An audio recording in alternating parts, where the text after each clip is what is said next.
ይህ የምፅዓቱ አዋጅ ነጋሪ አገልግሎት ወቅታዊና ዕለታዊ ወጎችን በማቅረብ ትንታኔ የምንሰጥበት የተለያዩ እንግዶችንም በመጋበዝ የምናቀርብበት መድረክ ነው። መረጃዎችን ያጠናከረ ይዞልን የሚመጣው ፓስተር አለማየሁ ነሙ ሲሆን ፕሮግራሙን የመራና መሰናዶውን ኤዲት በማድረግ ወደ እናንተ የሚያቀርበው ይልቃል አስራት ነው። መልካም ጊዜ። ሻሎም ሻሎም፣ ውድ የተከበራችሁ የምፅዓቱ አዋጅ ነጋሪ አድማጮቻችንና ቤተሰቦቻችን ሰላም ለእናንተ ይሁን። እንግዲህ አሁናዊ የዓለማችንን ገጽታን እንደገና ደግሞ በምን መልኩ እየተጓዘች ያለች የሚለውን ከፓስተር አለማየሁ ጋር ለመወያየት እንግዲህ ዳግም ተገናኝተናል። ቀደም ሲል በሰበር ብስራት ወንድማችን በመግባት መልእክት እንዳስተላለፈ ይታወቃል። አሁን ደግሞ ከፓስተር ጋር ባለን ደግሞ ክፍለ ጊዜ ወቅታዊውን ጉዳይ ለመተንተን ዳግም ብቅ ብለናል።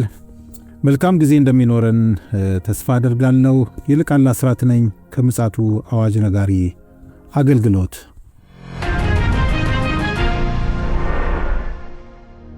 ውድ አድማጮቻችን፣ ዓለማችን በጣም አስቸጋሪ ጊዜ ላይ ነው ያለችው። ነገር ግን ለኛ ለክርስቲያኖች ይህ ጊዜ የማንቂያ ደወል እንደሆነ ይታመናል፣ ይታወቃልም። እንግዲህ ይህንን በማስመልከት ከፓስተር ጋር ለመወያየት ስልክ ደወል አድርጌያለሁ። ከአገልግሎት መልስ እንዲሁም አሁን ማምሻውን በመግባት መረጃዎችን አጠናክሮ በትጋት ሊያነቃን የማንቂያ ደወል ለመደወል መስመር ላይ ይገኛል። ሰላምታ ከተለዋወጠን በኋላ በቀጥታ ወደ መረጃችን እናመራለን። በቅድሚያ ሰላምታ እንለዋወጥና ፓስተር ይዞልን የመጣውን መረጃ ያጋራናል። ሰላም ላንተ ይሁን ፓስተር፣ እንዴት አመሸ? እንደምን አመሸ ወንድም ይልቃል። ሰላም ነህ? እግዚአብሔር ይመስገን። ውሎ አገልግሎት ወጣ እንዳልክ ወደ ገጠር ሄድ ብለህ ነው የመጣኸው። ድካም ሳይበግር ካለ ውድ ጊዜ እንግዲህ አድማጮች መረጃ ለማጋራት ብቅ ብለሃል። እንዴት ነበረ? ጥሩ ጊዜ ነበረ? በጣም ደስ የሚል ጊዜ ነበረ። እግዚአብሔር ይመስገን። እግዚአብሔር ነፍሳትን አሳልፎ ሰጠን። ትልቁ ልብን የሚያሳርፈው ነገር እሱ ነው። ሰዎች ከበሽታ ሲፈወሱ ስታይ፣ ከአጋንንት ስራ ሲወጡ ስታይ፣ ከዚህም በላይ እኔ ደስ የሚለኝ ያው ሰዎች ሲድኑ ነው። ወደ ክርስቶስ ኢየሱስ መንግስት ሲመጡ ወደ 5 የሚጠጉ ነፍሳት አሳልፎ ሰጠን። ልክ ነው። እግዚአብሔር ይመስገን። በጣም ደስ ብሎኝ ነው የመጣሁት። ደስ የሚል ጊዜ ነበረ። ዋነኛውም የቤተ ክርስቲያን ታላቁ ተልእኮ ይሄ ነው። እንግዲህ ሌላ ምንም ማትረፊያ ነገር ስለሌለ እኛም በዚህ ጉዳይ ላይ እጅጉን ደስ ይለናል። እንግዲህ ወደ ተገናኘንበት አጀንዳ ስንሸጋገር ዓለማችን በጣም በከፍተኛ ቀውስ ላይ ትገኛለች። ሰሞኑን እኔ እናንተ በትላንትና ዕለት እንዲሁ ለአድማጮች ያለውን ነገር አጋርተናል። እስኪ ደግሞ አሁን መረጃዎችን ሰብሰብ አድርገሃል። ምን ተገኘ? እስኪ እንግዲህ እናንተም በዜና ላይ እንደጠቀሳችሁት እኛ በእርግጥ ቀደም ብለን ከዚህም በፊት ከወራቶችም በፊት በእነዚህ ሀያላን ሀገሮችና በኢራን መካከል ያለውን ፍጥጫ ተመልክተን ጦርነቱ አይቀሬነቱን ገምተን ነበረ። ምክንያቱም የኢራን ፍላጎት ሌላ ነው፣ የአሜሪካና የእስራኤል ፍላጎት ደግሞ ሌላ ነው። እንግዲህ የሁለቱ ፍላጎት አለመጣጣም ብቻ ሳይሆን እና አሜሪካ ኢራን በፍጹም የኒኩለር ባለቤት እንድትሆን አይፈልጉም። ይሄ ያለው ደግሞ አማራጭ ኢራንን መምታትና በሚሊቴሪ ኃይል ሽባ ማድረግ እንደሆነ ሙሉ ለሙሉ አምነው ነበር ወደ ድርድሩም የገቡት ማለት ይቻላል። ምክንያቱም በድርድሩ ላይ የተወሰነ ምዕራፍ ላይ ኢራን የመለሳለስ ነገር አሳይታ ነበረ። ይሁን እንጂ እንግዲህ በዛሬው ዕለት የተሰማው ዜና የኢራንን ሕዝብ ልብ የሰበረ ነው። በውጭ ያሉ ኢራናውያንን ደግሞ አያቶላውን የሚቃወሙ በየከተማው ጮቤ የረገጡበት ነው። እስራኤልና አሜሪካ ደግሞ በጣም የተደሰቱበት የሚፈልጉትን ነገር ያገኙበት ይመስላል። ይሁን እንጂ የአያቶላው ሁሜኒ ሞት ከተሰማ በኋላ የኢራን መንግስት የሲቪሉ መንግስት ማለት ነው እሳቸው እንግዲህ የሻሃት ሙስሊም መሪ ናቸው። የሻሃት ሙስሊም አይከንም ናቸው፣ ምልክትም ናቸው፣ መሪ ናቸው። መሱድ ቤዜሽካን በቴሌቪዥን ጣቢያ ብቅ ብለው ልባቸው በእሳቸው ሞት ምክንያት ልባቸው እንደማይሰበር ሀዘን ቢኖርም 40 ቀን ግን ያው ጾም ጸሎት የሚል የሀዘን ጊዜ አውጀዋል። ይሄ ብቻ አይደለም። በጣም እንትን የሚለው የእሳቸውን በቀል እንደሚበቀሉ በከፍተኛ ሁኔታ እንደሚበቀሉ ነው እየተናገሩ ያሉትና ከእሳቸውም ጋር እንግዲህ የኢራን የጦር ኢታማዦር ሹሙ ተገለዋል። ሌሎችም ባለስልጣናቶች ተገለዋል። ልጃቸው ተተኪ የተባለውም ልጁ አይልመሰለኝም ሌላ ልጅ ነው የተገደለው። ተተኪ የተባለውን ወደ እሳቸው እንግዲህ ወደ 10 ሰው አቅርበዋል። ተተኪ የሚሆን ከዛ ውስጥ መምረጥ አልቻሉም። አሁን ጉባኤ የሚቀመጡበት ጊዜ አይደለም፣ ወቅቱ የጦርነት ወቅት ስለሆነ ያለው ሁኔታ ግን በጣም እጅግ አስፈሪ ነው። አሁን ጦርነቱ በእስራኤልና ባለፈው 12 ቀን እንደነበረው በእስራኤልና በኢራን መካከል እየተደረገ ያለ ጦርነት ሳይሆን አሁን ላይ እየተደረገ ያለው ኢራን ከ12 ሀገሮች ጋር ነው እየተዋጋች ያለችው እና 12 ሀገሮች ላይ ነው ኢላማ አድርጋ እንትን ያለችው። ዛሬ እንደውም ያልመታቻትን ኦማንን የኦማን ወደብ አደራዳሪ ነበረችውን ወደቧ ተደብድቧል። ግን ለምን እነዚህን ሀገሮች መምታት እንደፈለገች ለኔ ትንሽ ግራ አጋብቶኛል። ምክንያቱም እነዚህ ሀገሮች እኮ ጦርነቱ እንዳይካሄድ ከፍተኛ ትግል ሲያደርጉ የነበሩ ሀገሮች ነበሩ። የአየር ክልላቸውንም ላለመስጠት ፈቃደኛ አልነበሩም። ነገር ግን ምንድነው አሁን የኢራን ቃል አቀባዮች የሚሉት እኛ እነዚህን ሀገሮች አይደለም በእነዚህ ሀገሮች የተጠለለውን የአሜሪካ የጦር ቤዝ ነው እየመታን ያሉት ነው የሚሉት። እንግዲህ በዚህ ጦርነት ከ200 በላይ ሚሳኤሎች ከኢራን ተነስተው ወደ እስራኤል ተተኩሰዋል። በመካከለኛው እስራኤል አካባቢ፣ በደቡብ እስራኤል እንዲሁም በቴል አቪቭ፣ በኢየሩሳሌም የተወሰኑ እንግዲህ የከሸፉት ከሽፈው የተወሰኑት ደግሞ ገብተው ጉዳት እንዳደረሱ እየተነገረ ነው ያለው። እንግዲህ በጥቃቱ አጠቃላይ 21 ሰው ላይ ጉዳት እንደደረሰ ነው ይህን ዜና እስከዘገብን ድረስ የምናየው። አዎ እንደው ፓስተር እንደው አንዳንድ እንደው ጣልቃ በመግባቴ ይቅርታ፣ አንዳንድ ሐሳቦችን ማንሳት ግድ ይላልና እንደው ወደ ኋላ ሄድ ብለን እንደው በቀድሞ የዶናልድ ትራምፕ ዘመነ መንግስት ከአያቶላው ቀጥሎ እንዲሁም ከዛም በላይም ፓወር የነበረው ሰው የምታስታውስ ይመስለኛል የሪፐብሊካን ጋርዱ ፈጣሪም እንደገናም ደግሞ በተለይም ደግሞ በሶሪያ በሂዝቦላ በሃውቲ እንዲሁም ሐማስ ላይ ከፍተኛ ተጽዕኖ ያሳደረ በማደራጀት እንደሁም የዚህ ሪዮት ዓለሙም የሺያት ሪዮት ዓለም ጨምሮ በማስፋፋት የሚታወቀው የሪፐብሊካን ጋርድ መስራችም ሁለንተና የነበረው ሱሌማኒ ቃሲም ይመስለኛል ስያሜው። አሁን እሱ በዛን ጊዜ በመገደሉ ትንሽ የኢራን ላይ የሞራል ውድቀትን አሳይቶ ነበርና እንደገና እሱን ሰርቫይቭ በማድረግ አሜሪካን ላይ ጥቃት እንዳደረሰች ይታወቃል። ከዛ በመቀጠል ደግሞ የቅርቡን እንኳ ብናነሳ የሂዝቦላው መሪ ናስረላህ በመገደሉ እንዲሁ በሂዝቦላ ላይ በጣም የሞራል ክስረት እንዳመጣም ይታወቃል። እንዲሁ በተመሳሳይ የሃውቲ አመራሮች ላይም እስራኤል ጥቃት በማድረስ እንደዚሁ አይነት ነገር ተከስቶ ነበርና አሁን ደግሞ የዚህ ዋናው የአገዛዙ አይከን የሆነው ሰው ምልክት የሆኑት ሰውዬ መገደላቸው በኢራን ላይ ተጽዕኖ አያሳድርም ብለህ ታስባለህ ወይ? ምክንያቱም ይሄ ቀላል ጉዳይ አይደለም። ይሄ ወንም ይልቃል፣ ምንም ጥርጥር እኮ የለውም።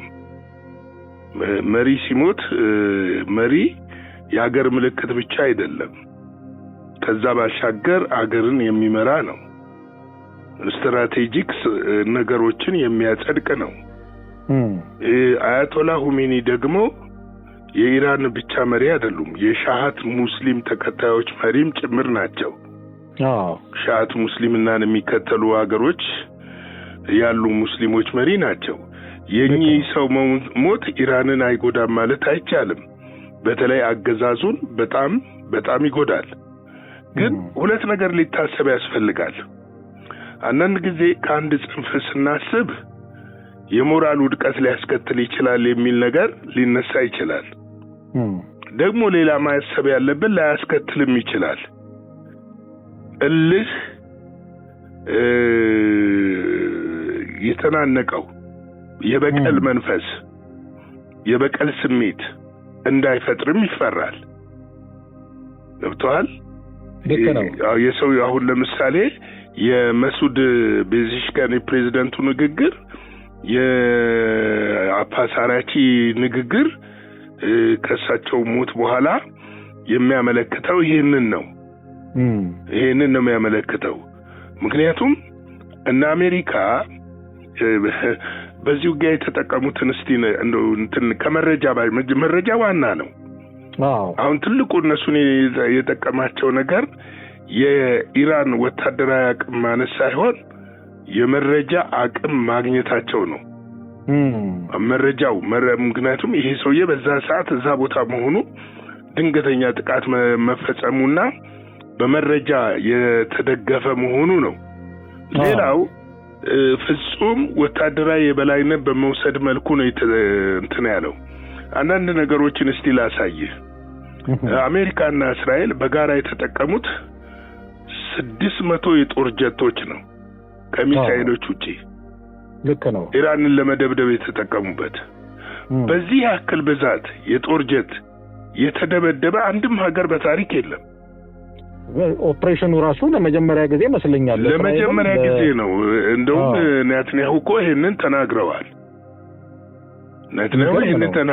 ለምሳሌ ከዚህ የተጠቀሟቸውን የጦር ጀቶች የአምስተኛው ትውልድ የጦር ጀቶች ናቸው በአብዛኛው። ለምሳሌ ቢቱ ቦምበር ቢቱ እንቅስቃሴ ሊያረግ እንደነበረ ነው ማለት ተጠቅመውበታል። F-22 F-35 F-50 F-60 የጦር ጀቶች የተሳተፉበት ነው። ይህ ሁለቱ ሀገር ድብደባው ኢራንን አመራሮች መጨረስና ኢላማ ያደረገ ነበር። በተለይም እስራኤል የመጀመሪያውን ፌዝ ኦፕሬሽን በምታከናውንበት ሰዓት 200 አውሮፕላኖችን ነው እንግዲህ ያሰማራችሁ። ከዛ ውስጥ እንግዲህ 30 ቦምብ ነው አያቶላው ያሉበትን ቦታ ለመቀጥቀጥ የተጠቀመችበት እና በጣም ይሄ እንግዲህ በታሪክ እንግዲህ የመጀመሪያ ይመስለኛል። አዎ አንደኛ የመጀመሪያ ነው። ሁለተኛ ነገር ደግሞ ምንድነው መሰለ አሁን ላይ ያለው የጦርነት ወቅቱ እጅግ ዘመናዊ የጦር ስትራቴጂን የሚጠቀሙ ናቸው። ፈጣኖች ናቸው። ምክንያቱም ዘመኑ የቴክኖሎጂ ነው። መረጃው ከሳተላይት በቀላሉ ልታገኝ ትችላለህ። ግን ይሄ አሁን ከሰልሰላይት ብቻ ሳይሆን ውስጥ ላይ ያለ የተደራጀ የመረጃ መረብ የተዘረጋ አለ። ያ የመረጃ መረብ ለእነዚህ ሰዎች መሞት ምክንያት ሆኗል። ለምሳሌ የሞሳድ የአሜሪካ የሲአይኤ ስለላ ድርጅት እዛ ውስጥ እንግዲህ ያው በገንዘብ የሚገዛ አይጠፋም። የሚገርም ነው። እንደው ፓስተር ይሄ ክስተት ያው ነገ ከነጎዲያም እያሳለጠ ነው ስለምንሄድ እንደው መንፈሳዊውንም ነገር ማየትም መፈተሽም ስላለብን አሁን ይሄ የተከሰተው ክስተት እንግዲህ አንዳንድ የስነ ፍጻሜ ተንታኞችም እያነሱም ያሉትም ጉዳይ አለ። ቅድም አንተም ያነሳኸው በተለይ ኢራን ከተኮሰችበት ከተማ አንዱ ኢየሩሳሌም ነውና አሁን እኔም አንተም እንደሚታወቀው ግምታችንን ያስቀመጥንበትም ጉዳይ አለ። ይሄ ጦርነት እንደው ለአንድ ነገር ፐርፐዝ ነው ብለን ማስቀመጥ እንኳን ከቻልን መቼም የሪሶርስ ምዝበራን ከተማን አገርን የመያዝ ኦፕሬሽን እንዳልሆነ ይታወቃል። ለአንድ ጉዳይ ነው ብዬ እኔ በግሌ አምናለሁና እዚህ ኢየሩሳሌም ላይ ያለው የዚህ ቤተ መቅደሱ ጉዳይ አጀንዳ ነው ብዬ ስለማስብ አሁን በዚህ ጊዜ ውስጥ ምን ሊከሰት ይችላል? ምን አይነትስ ምዕራፍ ነው እየተሸጋገረን ያለ ነውና ይሄ ቅዱሳን በሙሉ ማወቅ ስላለባቸው ዝም ብሎ ጥሬ ዜና ስለማናቀርብ እስኪ ያንተ ምልከታ በመንፈሳዊ ረገድ ምን ይመስላል? እንግዲህ አሁን የሂደት ጉዳይ ነው። መቅደሱ መሰራቱ በፍጹም የማይቀር ነው። ምክንያቱም ሰዓቱ ያለቀበትና ከዚህ በሰሞኑም ዘግበነዋል ምልክቶች ታይተዋል። ግንባታው ውስጡን እየተጀመረ እንደሆነ ይህንን ከዚህ በፊትም የእስራኤል ጠቅላይ ሚኒስትር ናትንያሁ ዋሻው ታድሶ ተጠግኖ ብዙ ነገሮች እንዳለቁ እሳቸው ራሳቸው እየጎበኙ አሳይተዋል። ይሄ መገንባቱ የማይቀር ነው። ነገር ግን አሁን ላይ ጠላቶቻቸውን ከራሳቸው የማራቅና በቀጠናው ላይ ያንን ለመገንባት ወታደራዊ የበላይነቱን መያዝ አለባቸው። ወታደራዊ የበላይነትን ባላያስከበት ሁኔታ ነገ ብትገነባው የሚፈጠረው ምናልባትም የሃይማኖት ጦርነት ሊከሰት ይችላል ብለው ይሰጋሉ። አደጋው ከባድ ነው። ያለ ጊዜው ከሆነ ነው። በጊዜው ሲሆን ግን ምንም ነገር የሚፈጠር አይመስለኝም። ይህንን ጊዜውን ለማምጣት ደግሞ በዙሪያ ያሉ የተዳከሙ አገራት መኖር አለባቸው። እነዚህ የተዳከሙ አገራት ምንም ነገር ሊያስነሱ አይችሉም። ስለዚህ ይህንን ለማድረግ ምቹ ሁኔታዎችን እያፈጠሩ እንደሆነ ነው ማስበው እኔ። ምክንያቱም ምቹ ሁኔታዎች መፈጠር አለባቸው። ግንባታውን ሊያደናቅፍ የሚችል ነገር መኖር የለበትም። ሌላው ግንባታውን ደግሞ በኢንዳይሬክት በውስጥ የሚመራው ሐሰተኛው ራሱ ስለሆነ ገብቷል። በስውር እጅ የሚመራው ስለሆነ ይህ ከዛም ጋር ሊያያዝ እንደሚችል መታሰብ አለበት። ልክ ነው። አዎ፣ ግን አሁን ላይ ከዛ ይልቅ ለእስራኤል ሕዝብ እያሳሰበ ያለው ነገር ምንድነው? እስከ መቼ ድረስ ነው መጠለያ ውስጥ የሚኖሩት እስራኤላውያን? ጦርነቱ ለምሳሌ ይህን ሳምንት እንደሚቀጥል ሳምንቱ ሙሉ ከዚህ እየጨመሩ እንደሚሄዱ ነው ዶናልድ ትራምፕ እየተናገሩ ያሉት። ኢራኖች እጅ እስኪሰጡ ድረስ ነው። ይሄ በእንዲህ እንዳለ እንግዲህ የሆርሙዝ ሰርጥ ተዘግቷል። ሀውቲ ደግሞ ትናንትም ዘግበነዋል። አሁን ቀይ ባህር ላይ መርከቦችን እያቃጠለ ነው ያለው በዛ የሚተላለፉትን። ከዚህ ባሻገር ደግሞ እነዚህ የጎረቤት ሀገሮች ምን አይነት እርምጃ ይወስዳሉ ነው በኢራን ላይ። ሌላው ደግሞ እየገለጹ ነው ያሉት መሪዎቻቸው ቁጣቸውን እየገለጹ ነው ያሉት። የሰውየው መሞት ደግሞ የሻሃት ሙስሊምን አንድ አርጎ እንዳይቀሰቅስ ያስፈራል በዙሪያ ያሉትን። ስለዚህ አሁን መካከለኛው ምስራቅ አሁን ባለበት ባልተረጋጋበት ምስቅልቅል በሆነበት ሁኔታ ውጊያ ባለበት ሁኔታ፣ የአየር በረራዎች በተቆሙበት ሁኔታ፣ መርከቦች በዛ ኤሪያ ሸቀጥ የጫኑ ነዳጅ የጫኑ መርከቦች በማይተላለፉበት ሁኔታ ላይ ይሄን ነገር ያደርጉታል ብዬ አላስብም። ግን አመቺ ሁኔታዎችን ይፈጥራሉ ብዬ አስባለሁ። ለዛ የሚሆን ምቹ ሁኔታ ይፈጥራሉ ብዬ አስባለሁ። ድምጽ ጠፋ፣ እንደገና በለው። ለዛ የሚሆን ምቹ ሁኔታ ይፈጥራሉ ብዬ አስባለሁ። እና ስለዚህ ለምሳሌ አያቶላውን ለመግደል እኮ የአሜሪካ የስለላ ኤጀንሲ CIA ማለት ነው የኢራንን አያቶላ ሁሜኒን ለመግደል ለአንድ ወር ሙሉ ሲከታተል ቆይቷል። ልክ ነው። ይሄውም ደግሞ የተከታተለባቸው እንትኖች በAI ቴክኖሎጂ የታገዘ እንደነበረ መረጃዎች እየወጡ ነው ያሉት። የኢንተርፓክን ክላውድ የሚባል የAI ቴክኖሎጂን እንደተጠቀሙ ያመለክታል። ስለዚህ እነዚህ ነገሮች አሁን ወዴት ያመራሉ ነው? እንደው መቼም ይሄ ነገር ወዴት እንደሚያመራ ጠቆም አድርገ በዛውም ለቅዱሳን ለቤተ ክርስቲያን መሪዎች፣ ለካውንስሉ፣ ለህብረቱ መሪዎች መልእክትህንም አካተ መደምደም ትችላለህ። አሁን ይኸውልህ እኔ እግዚአብሔር ይባርካቸው ሙሉ ወንጌሎች የአንድ ወር ጸሎት ቀድመው አውጀዋል። ይሄ እግዚአብሔር ገልጦላቸው ሊሆን ይችላል ብዬ ነው የማስበው። ከዚህ ቀደም ብሎ አሁን ላይ ትልቅ በዓለም ላይ ትልቅ የኢኮኖሚ ክራይሲስ ነው የሚያመጣው። በትክክል ይሄ ነገር ባጭር የማይቆም ከሆነ እየቀጠለና እየሰፋ ከሄደ እኛንም ማይነካበት ምንም ምክንያት አይኖርም። ከዓለም የተገለልን አይደለንም። ትናንትም እንዳልኩት ለመካከለኛው ምስራቅ በጣም ቅርብ ነን። ተመልከት፣